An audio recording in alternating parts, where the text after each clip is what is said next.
Hello everybody, welcome to high priestess 7777। कैसे हैं आप सब लोग। मैं आ गई हूँ एक और फ्रेश रीडिंग के साथ। और आज की रीडिंग में जनाब मैं ये चेक करूँगी कि एक्स्ट्रा मैरिटल अफेयर में जो लोग इन्वॉल्व हैं उनके रिलेशनशिप की क्या एनर्जी चल रही है, क्या मामला है, किस तरह की सिचुएशन है, क्या ओवरऑल एक पूरी प्रोग्रेस नज़र आ रही है एक्स्ट्रा मैरिटल अफेयर में जो लोग भी हैं। तो रिगार्डलेस आपकी लाइफ में जो भी सिचुएशन चल रही हो, ये रीडिंग सबके लिए ओपन है। टाइमलेस, जनरल और कलेक्टिव। जब कभी भी आपकी नज़र से गुजरेगी तो ये आपका उस वक्त का मैसेज, लेकिन सिर्फ उन लोगों के लिए जिनका एक्स्ट्रा मैरिटल अफेयर है। एक्स्ट्रा मैरिटल अफेयर की कैटेगरीज मैं मल्टीपल टाइम्स डिवाइनली गाइडेड 7777 पर और हाई प्रीस्टेस 7777 पे बता चुकी हूँ। You people are mature enough to understand. आप वही मैसेज पिक कीजिएगा जो आपको अपनी सिचुएशन से मैच करते हुए लगें। आपकी लाइफ में आपके स्पाउस के होने के बावजूद आपका कोई ना कोई रिलेशनशिप है। आप शादी को एक्सपीरियंस कर चुके हैं, उसके बाद आपका रिलेशनशिप है। आप सिंगल सेपरेटेड डिवोर्सी हैं, उसके बाद आपका कोई रिलेशनशिप है। आप एक सिंगल पेरेंट हैं तो आपका कोई रिलेशनशिप है। तो इस कैटेगरी में, इन तमाम कैटेगरीज़ में से किसी भी एक में आप फॉल करते हैं तो ये रीडिंग आपके लिए है। एनर्जीज चेक करेंगे, ऐसी एनर्जी क्यों आ रही है ये चेक करेंगे, एंड देन वील सी के हाउ इट प्रोग्रेस। टाइमलेस होगी, जनरल होगी और कलेक्टिव होगी। आपको इसके मुतालिक कोई भी डिटेल चाहिए हो, आपको इसके मुतालिक फ़र्दर गाइडेंस चाहिए हो तो डिस्क्रिप्शन बॉक्स में दिए हुए नंबर पे आप मुझसे कांटेक्ट कर सकते हैं, क्योंकि उसमें साथ आपको दूसरे चैनल का लिंक भी मिल जाएगा और दोनों ही चैनल्स पर रीडिंग लेने के लिए मेरा कांटेक्ट नंबर भी आपको मिल जाएगा। So without any further delay let's see के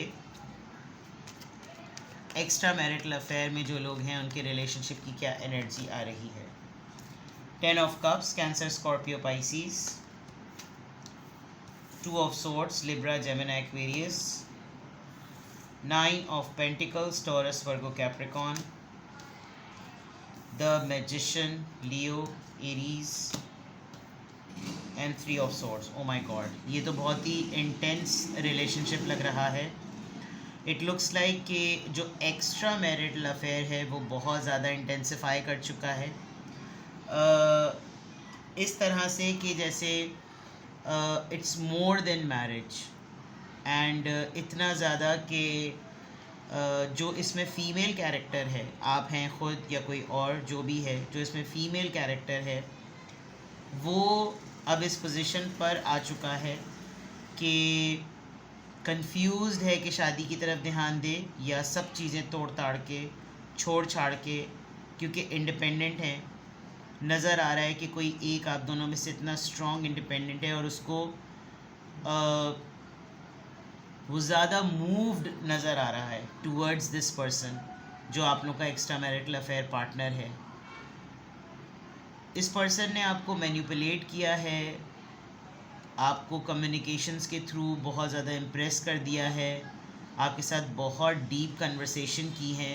ये पर्सन बहुत मेंटली पावरफुल लग रहा है। इसके पास इन्फ्लुएंसिंग एलिमेंट बहुत ज़्यादा है, and there is no doubt of course कि ये पर्सन जब आपको मिला है तो ये ख़ुद बहुत ज़्यादा टूटा हुआ था। एक हार्ट ब्रेक से ये पर्सन गुज़रा और आप कहीं ना कहीं इस पर्सन को संभालने का सोर्स बने हैं। काफ़ी हद तक जो एक फ़ीमेल कैरेक्टर है वो मैं देख सकती हूँ कि वो वेल सेटल्ड है अपनी लाइफ में। यानी कि एक टर्निंग पॉइंट होता है ना कि इंसान सोचता है कि ये इस वक्त, इस लम्हे ये चीज़ क्यों हो गई, मतलब इस लम्हे मैं क्यों इस तरह की सिचुएशन में आ गया।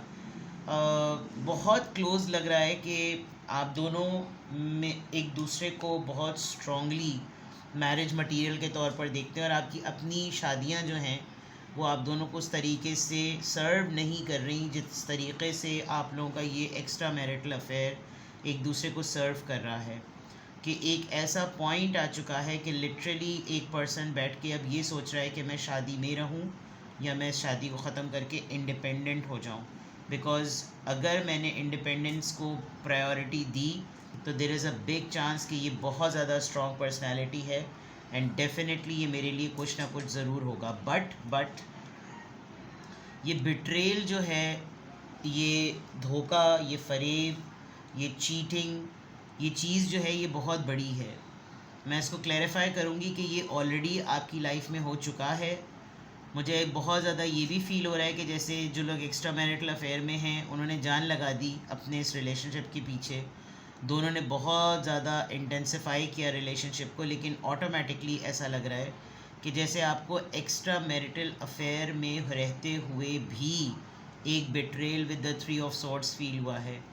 जस्ट बिकॉज ये पर्सन इतना स्ट्रॉन्ग है, जस्ट बिकॉज इस पर्सन की शख्सियत जो है वो इस तरह की है कि लोग इसको बहुत अपने लिए रिसोर्सफुल समझते हैं, इसके बहुत पव्वे होंगे, इसकी बड़ी सिफारिशें होंगी, इसका बड़ा नाम चलता होगा, और ये काफ़ी हद तक इंसान जो है ना ये इस किस्म का है कि इसके चारों तरफ लोग घूमते हैं एंड लेकिन ये आपकी तरफ घूम रहा है इंसान, और मिस करना किसी तरीके से इसके माइंड में ये तो ज़रूर है कि ये आपको इंडिपेंडेंटली अलग कर दे, यानी आपका मैरिटल स्टेटस सिंगल में आ जाए, फिर ये आपको रखे अपने साथ या ना रखे, लेकिन आप उस पॉइंट तक लग रहा है कि आ गए हैं, क्योंकि with this 2 of swords it's a decision making energy.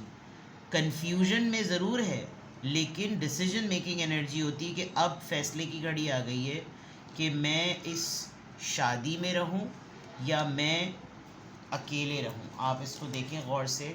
9 of pentacles एक बहुत ही self sufficient, independent, earning feminine energy होती है कि जैसे उसके पास सब कुछ है, उसकी लग्जरीज, उसकी लेगेसी, उसकी अर्निंग, उसकी फाइनेंशियल सिक्योरिटी, उसकी जॉब, उसका बिजनेस, मतलब वो किसी पर भी को डिपेंडेंट नहीं है। अगर वो कल को अपने लिए कोई स्टेप या कोई स्टैंड ले तो उसमें कोई प्रॉब्लम नहीं होगी। और ये 2 सॉर्ड्स जो हैं वो 2 डिसीजंस को रिप्रेजेंट कर रही हैं, और ज़ाहिरी सी बात है इस इंसान ने पूरा जाल तो नहीं कह सकते क्योंकि ये जाल है नहीं, ये चीज़ें होनी थी और ये इसी तरह से हुई हैं।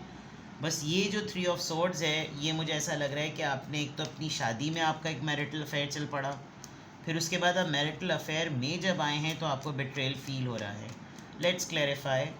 जो लोग एक्स्ट्रा मैरिटल अफेयर की रीडिंग इस वक्त देख रहे हैं उनकी रीडिंग में 10 ऑफ कप्स क्यों आया है, किस चीज़ को इंडिकेट कर रहा है ये?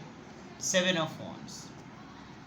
आप इस शादी में अपने आप को ना ये यकीन दिलाते दिलाते थक गए, ताली एक हाथ से बज रही थी।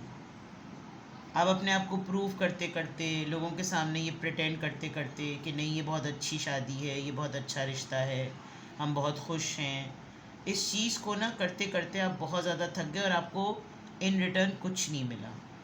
सब आपको नोचते थे, खरोचते थे, खींचते थे, आप अपना दिफा करते रहते थे, नहीं मैं ऐसा नहीं हूँ, नहीं मैं ऐसी नहीं हूँ, नहीं मेरी तरफ से ऐसा नहीं है, मैं अकेले डटी हुई हूँ, ये वो फलां ढिमक। लेकिन इस शादी ने जो जो रीज़न बन सकती है कि आप एक्स्ट्रा मैरिटल अफेयर की तरफ क्यों गए, बहुत सारे केसेस जेन्युइनली ऐसे लग रहे हैं कि आपकी शादी लव मैरिज हुई थी या कज़न मैरिज तो ज़रूरी हुई थी। इनफैक्ट ये कहूँ कि आप अननोन नहीं थे, यानी बिल्कुल टिपिकल जो एक ऐसे होता है ना कि घूंघट ही खुलेगा तो पता चलेगा कि कौन था अंदर, कि माल क्या निकला वो वाला मामला नहीं था। आप जानते थे इसलिए आपकी डेवलपमेंट, आपकी अंडरस्टैंडिंग होने में इतना मुश्किल नहीं हुआ, लेकिन इवेंचुअली कुछ ऐसा होता चला गया कि आप हर गुज़रते लम्हे में हर वक्त अपने आप को प्रूव ही करते रहे कि भाई नहीं मैंने ये नहीं किया, भाई मैं ऐसा नहीं हूँ, नहीं भाई ये चीज़ नहीं है, इस तरह की हर वक्त अपने आप को जस्टिफाई करना और फाइट करना अपने लिए अकेले हाथ से। 2 ऑफ सॉर्ड्स यहाँ पर क्यों आया है? 2 ऑफ सॉर्ड्स यहाँ पर क्यों आया है? 6 of pentacles. Age, resources, category, culture, background कुछ मैटर नहीं करता। आपको इस इंसान की तरफ से वो मिला जो आपको ना अपने मायके में मिला, ना आपको शादी से पहले जो मर्द हजरात हैं उनको मिला। This person has given you something जो कि आपकी एक अल्टीमेट डिज़ायर थी, a dream come true situation, and आपको ऐसा लगता है कि मैं जिसके साथ ज़िंदगी गुजार रहा हूँ या गुजार रही हूँ उसको यही नहीं पता कि इक्वालिटी क्या होती है, तो फिर मेरा डिसीजन बना लेना बहुत ज़रूरी है। शायद ये पर्सन आपको आउट ऑफ द वे जाकर, इस पर्सन ने आपको बहुत ज़्यादा, जिसे कहना चाहिए कि सपोर्ट किया है, और आउट ऑफ द वे जाकर इस पर्सन ने आपको इम्पोर्टेंस और प्रोटोकॉल दी है, जिस पर आप ये फील करते हैं कि मुझे इसको इन रिटर्न अब मैं इसी फॉर्म में इसको कुछ ना कुछ दे सकता हूँ या दे सकती हूँ कि मैं इसकी हो जाऊँ या इसका हो जाऊँ। 9 ऑफ पेंटिकल्स, 9 ऑफ पेंटिकल्स यहाँ पर क्यों आया है? The wheel of Fortune. बहुत चांसेस मिले हैं आपको, आपकी लक बहुत चेंज हुई है, आपको बहुत अपॉर्चुनिटीज़ ने आपके दरवाज़े को दस्तक दी है, और बहुत आपका ग्रैटिट्यूड, आपका अबंडेंस बहुत बड़ा है। इवन आपको ट्रैवल करने का मौका मिला, आपने नेचर को एक्सप्लोर किया, आप घूमे फिरे, आपका एक्सपोजर लोगों के साथ हुआ। इस पर्सन ने आपको बहुत सारे लोगों से मिलवाया है, और आप जितने वैल्यूएबल और जितने स्किल्डफुल हैं वो बहुत सारे लोगों ने आपको परखा है। And with this wheel of Fortune आपकी किस्मत बदल गई इस पर्सन से मिलने के बाद। द मैजिशियन एनर्जी यहाँ पर क्यों आई है? द मैजिशियन एनर्जी यहाँ पर क्यों आई है? Queen of swords.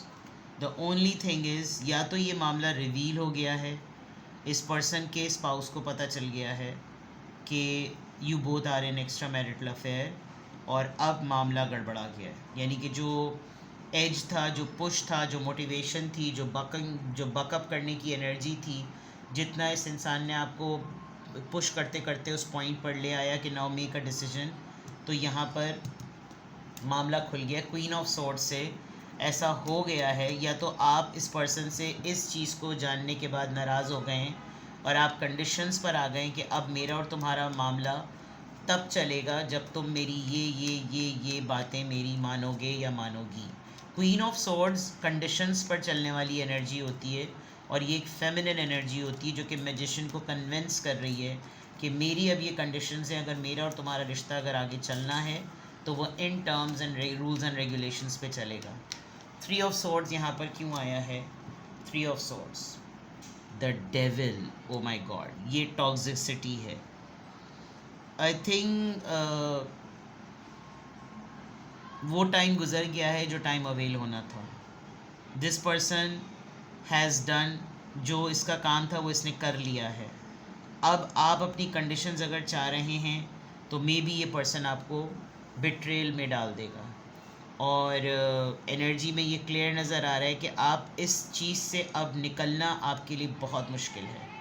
You are trapped, you are chained, और कोई ना कोई ऐसी बात, कोई ऐसा क्लू, बिकॉज इसीलिए आप ये इतने आपका चेहरा देखें, आप ये आपका चेहरा इतना परेशान कुन सा बना हुआ है, और हवाइयाँ जो है वो चेहरे पे उड़ी हुई हैं, बिकॉज अब ये चीज़ करनी पड़ेगी, अब आइसोलेशन में जाना पड़ेगा, अब सॉलिट्यूड फेस करना पड़ेगा, बिकॉज ये जो 3 ऑफ सॉर्ड्स है ये अब बहुत आगे चला गया है मामला। तो जो लोग एक्स्ट्रा मैरिटल अफेयर में हैं उनके रिलेशनशिप की एनर्जी बहुत इंटेंसिफाई हो चुकी है। आई डोंट नो आप लोग क्या प्लान कर रहे हैं, आप लोग क्या डिसाइड कर रहे हैं, आप लोग की क्या प्लानिंग है अपने कैरेक्टर्स को और अपनी लाइफ को लेकर, लेकिन यहाँ मामला बहुत इंटेंस नज़र आ रहा है। तो ये रीडिंग सिर्फ उन लोगों के लिए है जो लोग डिवोर्सी, खुला याफ्ता, शादी ख़त्म हो गई, शादीशुदा होते हुए मैरिटल अफेयर में हैं, मंगनी हुई भी है लेकिन किसी और को पसंद करते हैं, निकाह हुआ है लेकिन किसी और में इन्वॉल्व हैं, शादी हुई भी है, बिकॉज एक्स्ट्रा मैरिटल अफेयर तो डेफिनेटली होती ही रीडिंग उसकी है। एंड अगेन आप एक एक्सपीरियंस कर चुके हैं, तो ये सिंगल्स के लिए नहीं है। हाँ, उन सिंगल्स के लिए ज़रूर है जो एक शादी को एक्सपीरियंस करने के बाद एक डिफरेंट स्टेटस में है। अब उसके साथ जो मामलात हो रहे हैं, मैं बार बार इसीलिए रिपीट कर रही हूँ कि ये हर किसी से रीडिंग मैच नहीं करेगी। हाँ, जो लोग एक्स्ट्रा मैरिटल अफेयर की रीडिंग को सुनने में इंटरेस्टेड होते हैं कि कैसे चल रहे होते हैं मामलात, वो फिर डेफिनेटली एक इम्पॉर्टेंट पार्ट है। तो किसी भी पॉइंट ऑफ टाइम पे आपको लगे कि आपको मुझसे प्राइवेट रीडिंग लेनी है तो डिस्क्रिप्शन बॉक्स में मेरा नंबर मौजूद है, और साथ ही में सेकंड चैनल का लिंक भी मौजूद है, और दोनों ही चैनल्स पर रीडिंग लेने के लिए मेरा कॉन्टैक्ट नंबर एक ही है। अपना बेहद ख्याल रखिएगा। Bye bye.